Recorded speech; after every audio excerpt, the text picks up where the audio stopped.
Metaphysical Soul Speak is run on sponsors and listener support. This means listeners like you. If you are so inclined to support my efforts and my little podcast, please visit me at anchor.fm/metaphysical and pledge an amount of your choosing today. Thank you.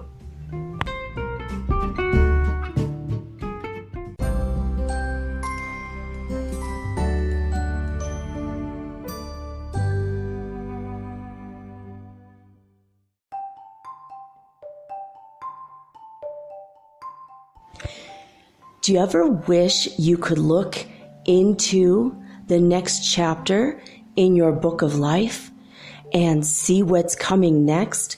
What does the universe have in store for you? I can help you with that. I will give you a Celtic cross reading, which is 10 cards, or you can ask me 3 questions, and I use 3 cards per question. So that's 9 cards, or I can channel your higher guidance, or maybe God directly for you. Maybe you want to talk to your dear departed Aunt Edna, because maybe you have a few questions and she was the smartest person you knew.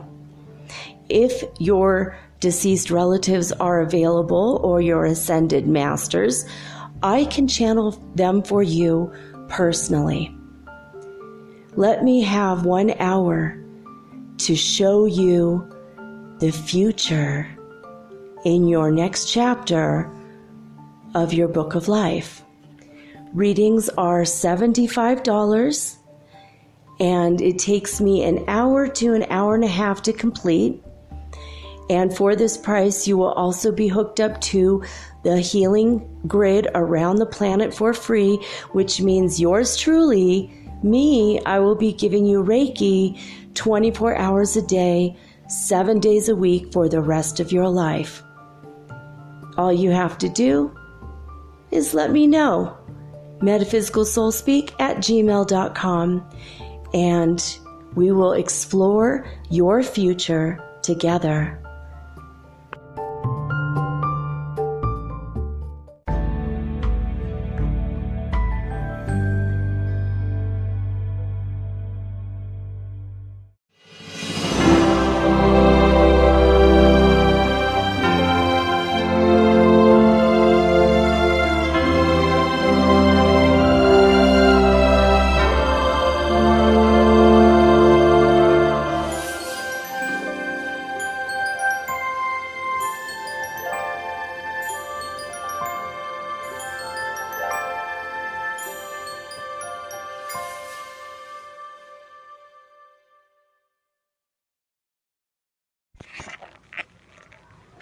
Welcome to Metaphysical Soul Speak. I'm your host, Elena Fox Starks.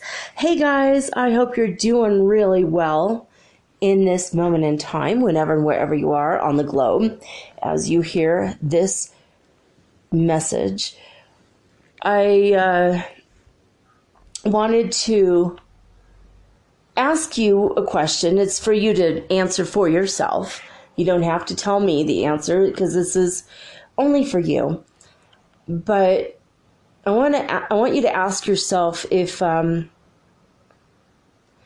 you truly, really know yourself deep, deep, deep down. A lot of people are busy. They're surrounded by friends and family that are constantly pulling their attention outward. And then they go to work and they're busy, busy, busy, maybe in school and work, some of you. And you don't really have time even for hobbies. And then when people ask you questions like, what are your hobbies? And you're like, oh my God, I have to have hobbies too? What the hell? So you make up something. I like to garden. You know, you say so. I like to garden. I like to, I don't know. What are your hobbies? And their hobbies are something like, I like to take walks to the beach. That's not a hobby. It's walking. Oh my God. If you have legs, everybody does that. It's not a hobby. But anyway, but I mean, you have to know who you are. Like, what if when you were little, you liked gardening with your grandpa or your mom, and you grew up really liking the idea that as an adult you were going to do that too, but you haven't done it in 15 years. And let's be honest, you don't even know if you like it anymore, right? It's something I always fancied myself doing. And when I was an adult, just a number of years ago, 20, I decided to have a garden, and I worked and worked and worked and slaved and worked at it and watered the soil, and it all turned just thick clay. And it was, all the plants died. It was just horrible. You know, if the soil had been good, I think I would have continued with it because I enjoyed it. Like, I could spend hours looking at the plants, looking at the seeds, trying to figure out with nature, you know, alongside nature, what to do. How should the layout be? What's the best energetic for the land? You know, all that, working with the fairy folk, which I just love. But I did find out there's some things I did not like about it.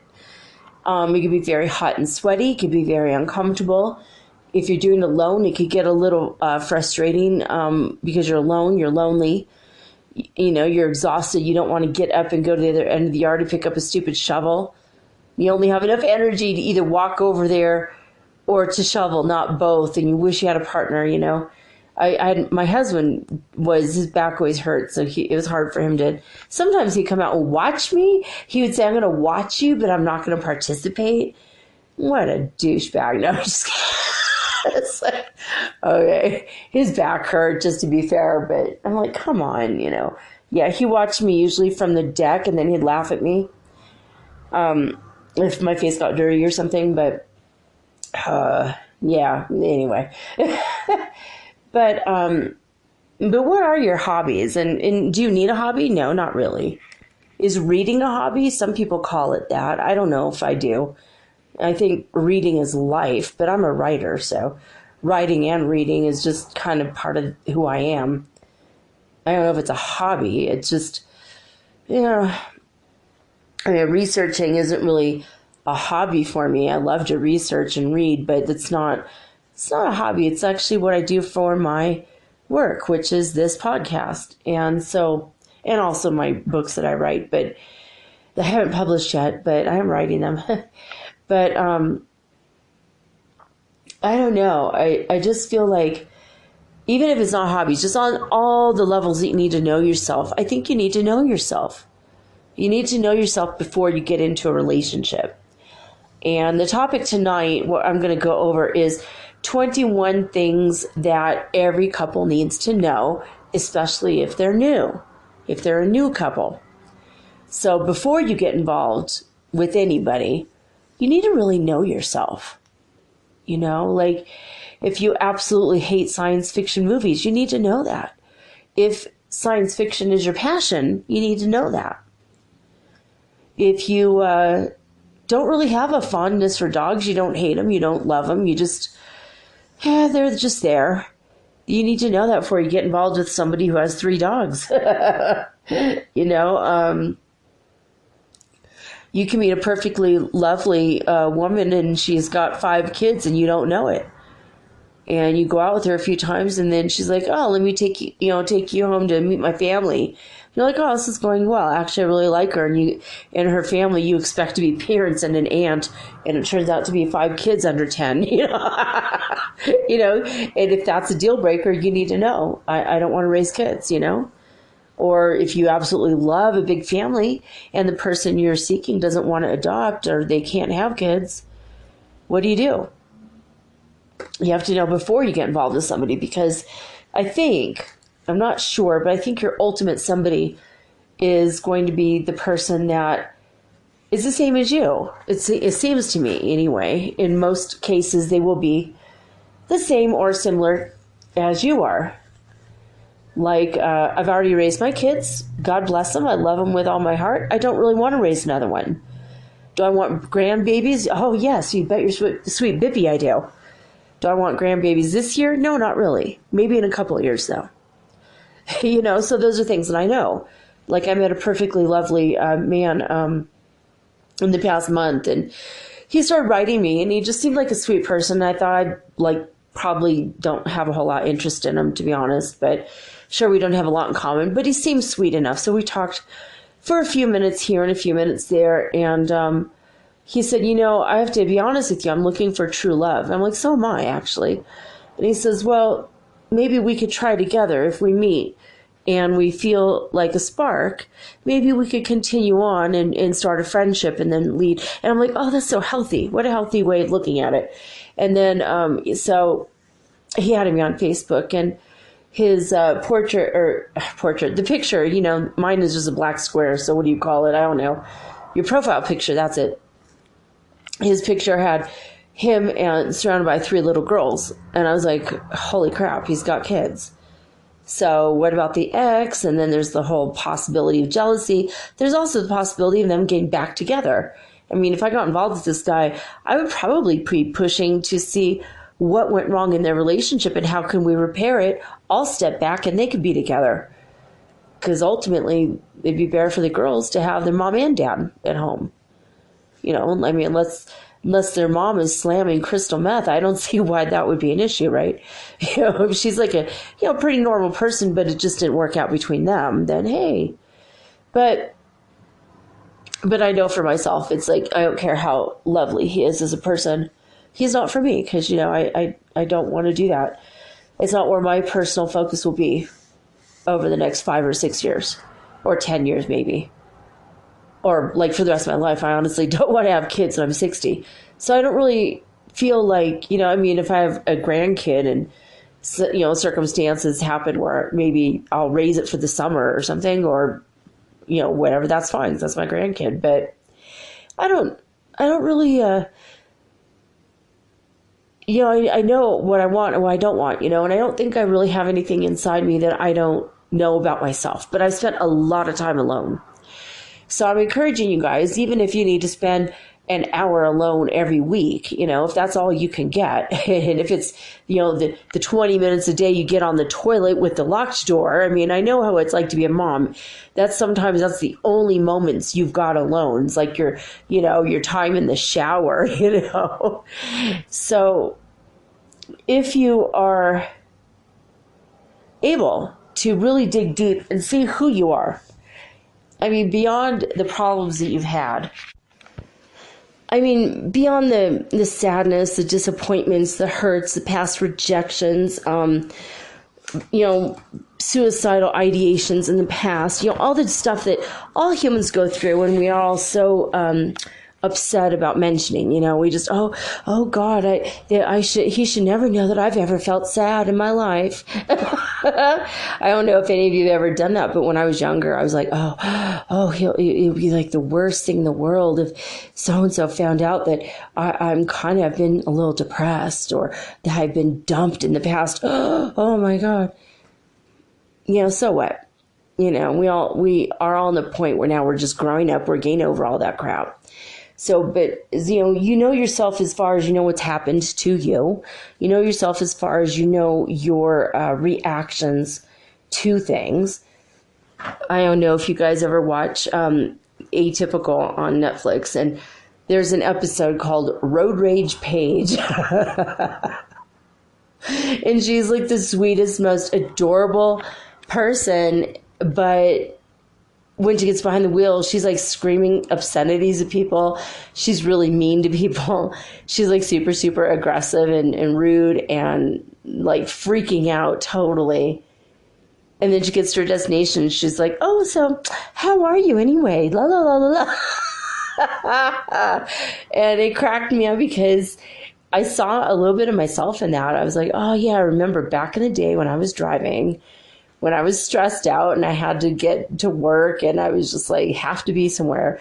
It was mostly when I was in LA, but a few times when I was with my kids when they were younger, I would get really freaked out. And I kind of had forgotten if I was that way or not. I told my kid tonight, I'm like, was I ever like that? He goes, oh my God, I can't even tell you how many times you screamed out the window, suck my dick at people who cut you off or whatever.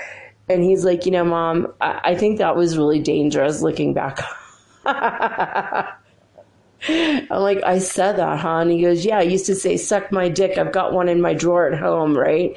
I'm like, oh my God, I did. Oh my God. So, but that's not what I'm talking about. I don't mean knowing yourself about all your shortcomings or your faults or, you know, bouts of road rage. And, you know, now that I gave up my car 6 years ago and I could not be happier. I also eliminated my ability to receive giant piles of junk mail. And I live in a foreign country and I don't have a phone number, so I don't get advertisement phone calls. Those three things actually eliminated probably 50% of my stress. So I feel like so happy. Now I don't have to deal with all that stuff anymore. But what I mean is like knowing yourself. It's like you have to know how many hours of sleep per night do you absolutely need. And if you had, you know, every Saturday, 24 hours to yourself, what would you do during those hours? If you had the ultimate amount of money, the ultimate health, the ultimate, you know, ability to go wherever you want, you know, what would you want to do? How would you spend the day? You have to know that about yourself. If it's, I want to be in my pajamas all day long until right before I eat dinner, then I'll dress for dinner. And I want, you know, and I watch Saturday morning cartoons in my pajamas and I want to have a, you know, big bowl of cereal and drink my coffee and not talk to anybody. Maybe that's you. You know, but if it's, I'm going to get up at 5 a.m. and I'm going to go fishing and I'm going to go all day long and rent out a cabin and hang out, and anything I cook, I eat, and just kind of rough it, live off the land. You know, is that you? Or, I mean, you have to know this stuff before you get into a relationship, right? So we're going to get a little bit more into that later. But I want you to dig deep and know who you truly are. Even if you are already now in a relationship, just take that time and check in with yourself. What did you love to do when you were in your teen years? And you haven't, like, if you were playing guitar in a rock band and you were like a punk rocker, now what do you do? You know, have you picked up the guitar in the past 5 years? I mean, if you haven't, and that was your passion, is it still? Is your guitar collecting dust and you should sell it? Or maybe you should start playing again, you know, like get back to your first passions. And one awesome thing you can do is if you look back to when you were like 3 and 4 years old and you were formulating who you were. You know, besides the, I want to go to the moon and be an astronaut, or I want to fight fires, besides the professions that people are like shoving down your throat, you know, most kids say, I want to be the president. And then like 3 years later, they're just like, I would never want that job, right? By the time you're 18, most people don't want that job. But after they see what it did to Bill Clinton and how much it aged him. Al Gore, oh my God, he looks so bad after like 8 years. But and he was such a handsome young man when he started. And it's like, dude, I mean, not that you'll look ugly in 8 years. So no, of course you don't want that. But I mean, you think about the toll that that's going to take on you emotionally, mentally, physically. That's got to stress you 100%, right? So, but what was a profession that you wanted to do before anybody started telling you what you wanted?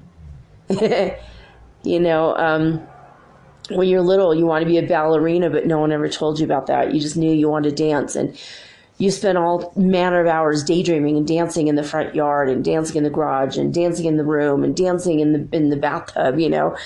It's like some kids have it, what they already want to do, right? But when you grow up, maybe you've forgotten what your primary dream was. So I want you guys to dig deep and, you know, ask yourself, what is my primary dream? What are my hobbies? What would I be doing for fun if I had unlimited time and money? You know, if I could volunteer for 10 hours a week somewhere, what kind of volunteer work would it be? Are you a curmudgeon that absolutely hates people? Well, then fuck that shit. Don't do that. Go work with animals. Maybe clean up trash at the beach if you're an introvert. I mean, you don't have to join any group for that. You just go do it on your own. In fact, I saw there was a job in, is it Australia or New Zealand? I think it's New Zealand. I think it is New Zealand. You can live on an island by yourself without internet. Well, you have to live with like your best friend or a spouse. And you spend all of your days cleaning up trash that washes ashore from the ocean. And that's about it. You know, just taking care of the house and the grounds and the lighthouse. That's it. You don't have internet. You don't have TV. So you have to really love the person you go with. Got to bring your favorite books. You know, I would probably bring Harry Potter. You know, by the time you get to the end of the last one, you forgot what happened in the first one. You know, learn how to meditate, bring a lot of movies with you. And I mean, there's electricity, but you have to understand what it is that you would be doing with your time when there were absolutely zero demands on you. If you could retire 1 hour from now, what would you be doing 2 hours from now? I mean, after the first week of not getting out of bed and sleeping for a week, after that, what would you be doing? You know, when you're 18, you get that first taste of freedom, especially if you're an American and you move away from your parents. And all the fruits they told you they couldn't afford and they're not going to buy you, you're going to go out and buy. For me, it was I had to have every box of cereal that I loved, all my top 5 favorite cereals. I opened all of the boxes, all of them, and I poured them all in a bowl together. Because I was never allowed to do that. So I did all the things. At first, it was like I did everything to rebel against my parents, things that I would have done if they would have let me. Stocking my bar with booze was that was a priority. I had someone buy booze illegally for me because I had a bar in my apartment that I was renting. Oh my God, I thought I was so slick. Oh my God. And I'd be like, you know, I'd like people would come over and I'd have a date and be like, what's your poison? Would you like peach schnapps and orange juice, or I have vodka if you want a screwdriver. What would you like? I've got whiskey if you want that neat or on the rocks. I thought I was so. And then at Christmas time, I had peppermint schnapps. Of course, that's a Christmas drink. So and I put that over ice or sometimes in hot chocolate. It was, you know, I just thought I was so slick, man. Oh God. But I mean, what would you be doing if you could be doing? You know, and and then once you figure that out, this is a 2-prong homework assignment, I guess. Once you figure it out, why don't you do it? You know, if you want to start painting and you don't have a lot of money or time, just go buy a really teeny tiny canvas. Go to the Dollar Tree and buy a couple paints and, you know, they've got paintbrushes there. You know, go spend $50 on yourself. I mean, not the dollar store. You don't need to get 50 items, but, you know, maybe 5 or 6. You only need the primary colors in black and white paint, and paint a little painting. And if you stress over it and you don't like it and you didn't really enjoy it, that's not your hobby. You could laugh about it, and, or you can make abstract art, but if you don't like it, or, get a little wooden box and do decoupage, go cut out things out of old magazines and glue that on the box and make it look cool. You could spray paint bits and pieces of metal, like a dark copper, and smudge it with black paint and make it look like all steampunkish. Do something cool. I love steampunk, so for me that's cool. For you that might be totally nerdy, but maybe you've always wanted to go to a Star Trek convention, speaking of nerdy, and so maybe find out when it is and how many months you have to get your costume ready if you want to go in costume. Maybe you want to join a live action role play and be a LARPer. Maybe that's your thing. Everyone has something, and maybe there's something you've always wanted to try and you never got a chance. Maybe this is the week you have to start learning how to snow ski. Well, when the snow is on the ground a little bit more. In the summertime, you want to learn how to water ski. You want to learn how to tap dance. Whatever it is, whoever you think you truly are. And try all the hobbies you think. Write a list, and maybe every week or every other week, start something new until you find the thing that sticks. And you're like, oh, the thing that you can't go to sleep at night, you can't stop thinking about it. To the exclusion of all other people and all other activities. Or when you wake up in the morning, ooh, I can't wait to grab my surfboard and hit the waves, baby. You keep dreaming about that special, sweet wetsuit. If that's your thing, that you're never going to stop thinking about it. I've known people who laid on their deathbed and they couldn't stop thinking about that thing, like who they truly are. It's like that surfer, So anyway, I just want to encourage you guys in that way. Just, who are you? Who are you?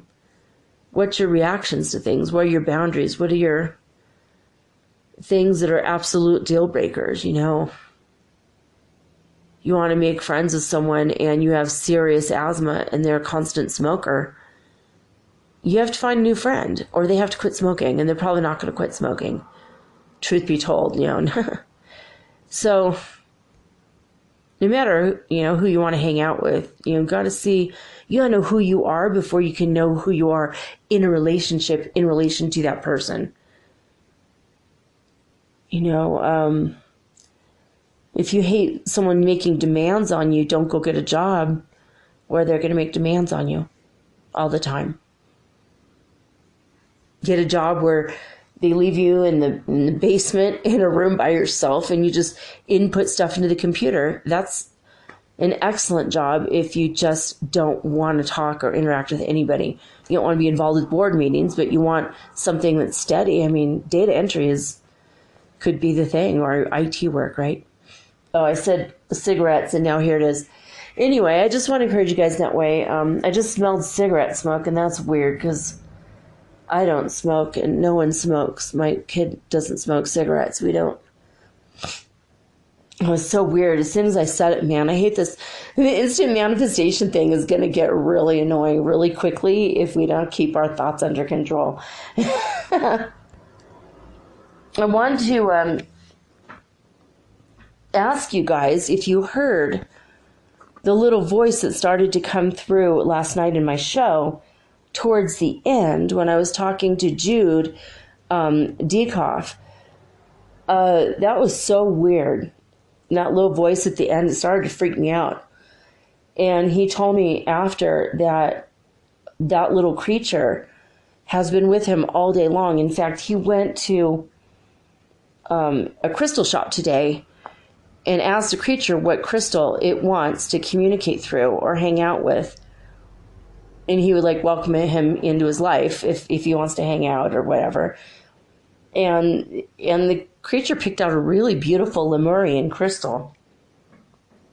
But we're calling it a creature. We don't really know what it is. Is it a gnome? Is it I don't know if you guys heard it though, but he said that he kept feeling it like grabbing at his mouth and wanted to talk through him or something. And he said the energy was like a little child, like grabbing his mommy's arm when mommy's talking on the phone, mommy, mommy, mommy, like who hasn't seen his mom in 3 hours and just desperate for attention.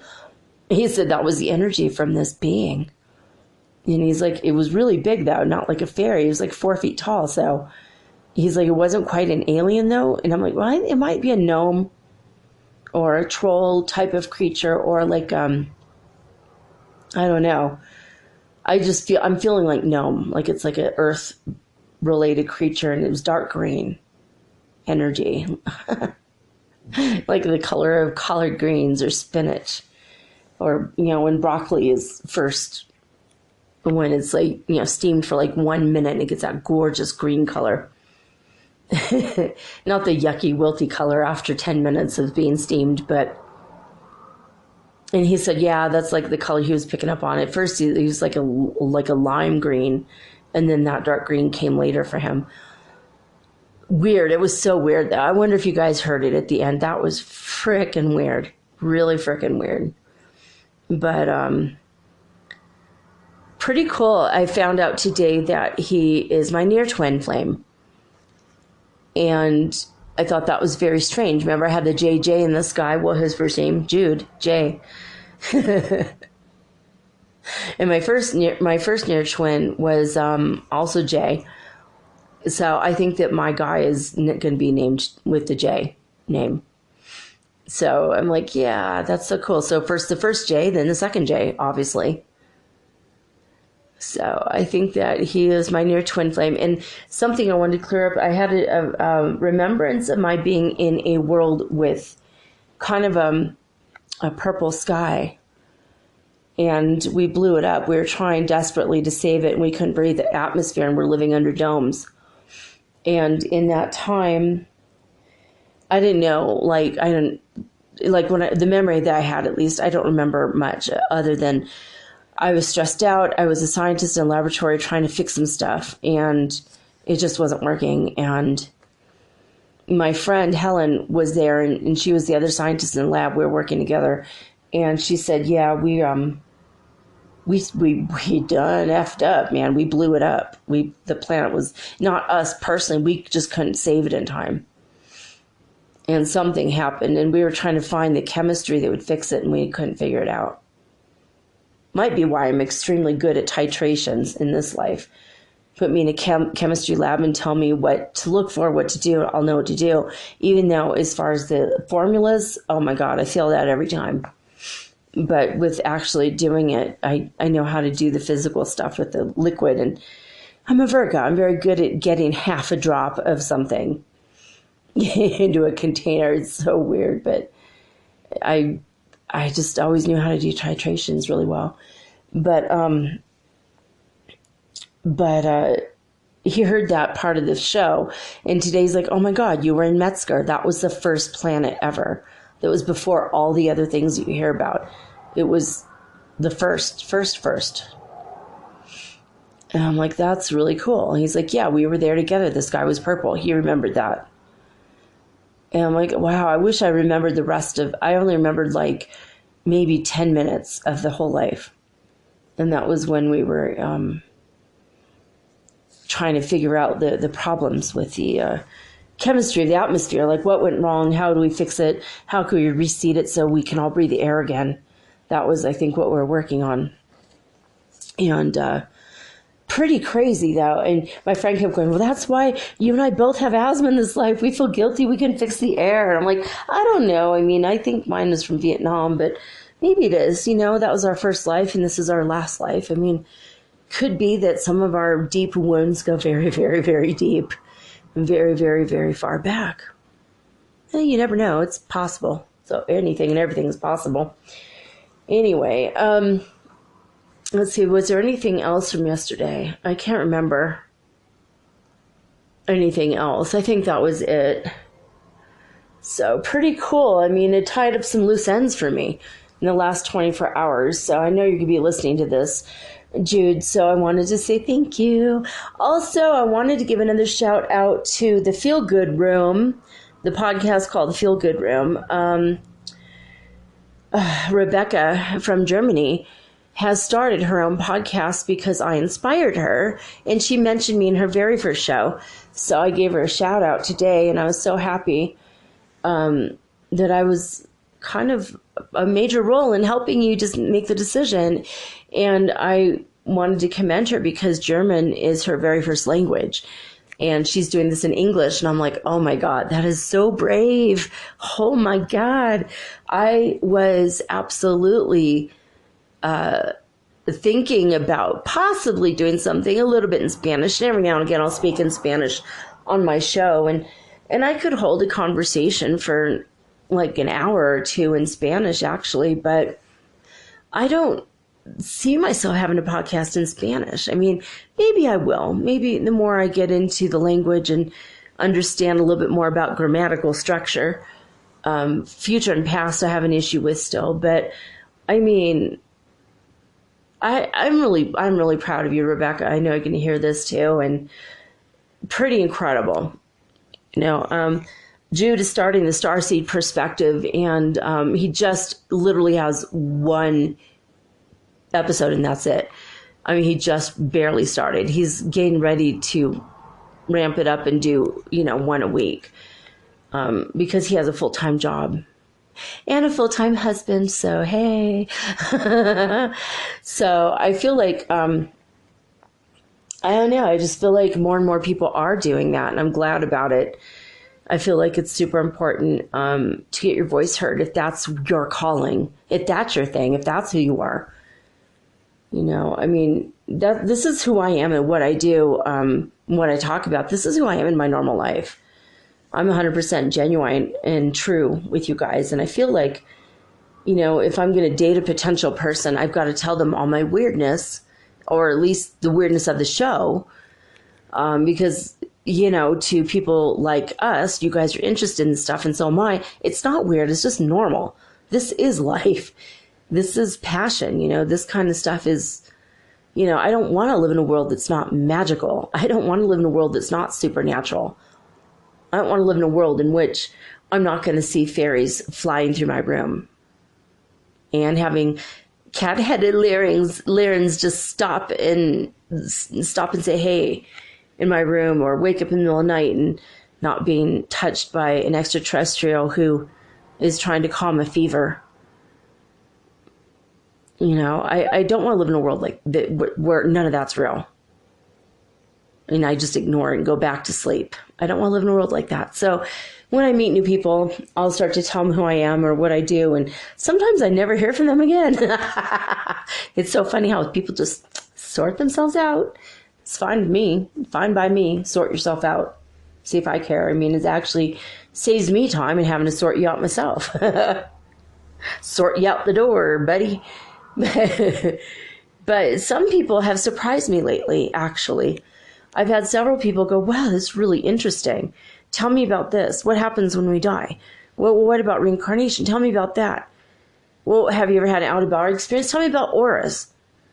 I like, the more that I'm honest and genuine about myself, the more people that I thought would be boring to talk to, and I was starting to dismiss the whole idea of being friends with them, which is rude and judgmental, but I'm so used to being disappointed repeatedly that I've kind of got this horrible curmudgeon-y pattern where I just go, whatever. Yeah, hi, how are you? I'm fine. I gotta go now. It's just like, ugh. It's curmudgeon-y, I know, but now I've decided I'm going to be myself. Totally be myself with people, all people. I mean, people I meet in person, it depends. I don't know. And I do prejudge people, and I shouldn't do that anymore. Just tell them my truth, and if they don't accept it, they're probably going to repress it anyway. It's not like I'm going to be lighting candles in their presence with my fingertips, which I wish I could do. I can't do that yet. It's not like I'm going to levitate through your store, Chet. No. Would that I could, though, because that would be a pretty funny meme, and also one hell of a fun day, actually, to me. Anyway, let's get to it, guys. DisclosureNews.it.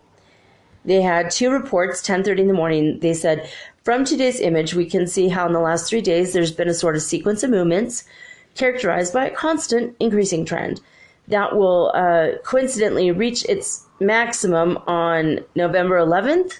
Or they say, will this? So it's a question, do you think? They're like 1111, the 1111 portal, gateway, divine door. The significant peaks of today started at 3, at 6 UTC that reached up to 35.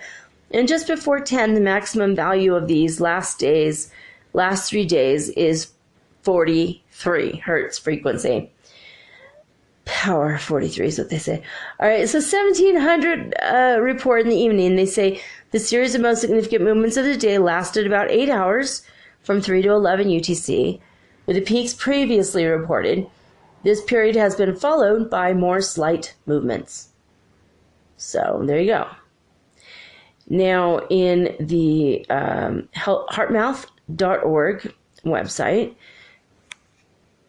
we got some interesting, it's pretty interesting. I mean, the lowest is start off at 4, and the biggest one was 337. So we're going to see all those numbers right now. In California, they started off at midnight at 64 Hertz frequency and went down to 60 by 5 a.m. In Hofuf, Saudi Arabia, they started off at 4, just 4. And you know what? They never stopped being 4 all the way across until 5 a.m. And the Hertz frequency in Lithuania was 131 to start at midnight and went up to just 134 by 5 a.m. It just kind of stayed there for like 3 hours at the same 134 Hertz frequency. In Alberta, Canada, they started off at 112 Hertz frequency and went down to 96 by 5 a.m. In Northland, New Zealand, they started off at a nice new master number, 88. But they went down to 80 by 5 a.m. Still pretty respectable. That's very, very well into the 5th dimension. In Hululu, South Africa, they're always the winner, aren't they, lately? 337 Hertz frequency at midnight. And that went up to 81 by 3 a.m., and then a little bit back down slightly to 378 by 5 a.m. So massive burst of energy is over there in South Africa today. We're starting a brand new lesson. We're done with the reviews in A Course in Miracles. So the Foundation for Inner Peace website, acim.org, or you could just download the app if you're interested in taking these lessons. A Course in Miracles, you do one lesson a day for 365 days, and in 1 year, your life is completely changed. So if you've been kind of listening to the lessons and you're kind of interested, but you haven't done it yet, this might be a good New Year's resolution. Why not? You can start now. You can start on the 1st of January or the 2nd if you have a hangover on the 1st. Or maybe just on the 1st, just kind of let it, it's okay. Lesson 151, though, we're going to go over little bits and snippets of it. Is the main idea is all things are echoes for the voice of God. All things are echoes of the voice for God. So it's a pretty interesting lesson. It's really long and kind of involved. And I want to make sure I have enough time to get through tonight's topic. So again, lesson 151 is all things are echoes of the voice for God. Pretty cool. I like that. All right, guys. When I come back after this message, we're going to go over the 21 things that you need to know if you are in a relationship, especially if it's new. Right after this message.